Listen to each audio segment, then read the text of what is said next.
पुरव्ययम् छन्दांसि यस्य पर्णानि यस्तं वेद स वेदवित् अधश्चोर्ध्वं प्रसृता तस्य शाखा गुणः प्रबुद्धा विषयप्रवालाः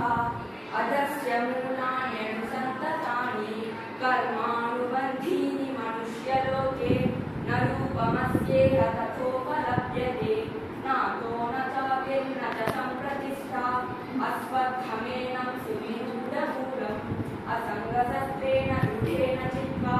ततः पदं तत्परिमार्गितव्यं यस्मिन् गता न निवर्तन्ति भूयः तमेव चाद्यं पुरुषं प्रपद्ये यतः प्रवृत्तिः प्रसृता पुराणी शरीरं यदवाप्नोति यच्चाप्युत्क्रामतीश्वरः गृहीत्वैतानि संयाति वायुर्गन्धानि वासयात् श्रोत्रं चक्षुस्पर्शः उत्तमः पुरुषस्त्वन्यः परमात्मेत्युदाहृतः उत्तमः पुरुषस्त्वन्यः परमात्मेत्युदाहृतः यो लोकत्रयमाविश्य विवर्तव्यय ईश्वरः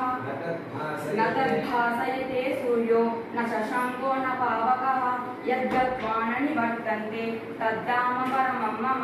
ममैवांशो जीवलोके।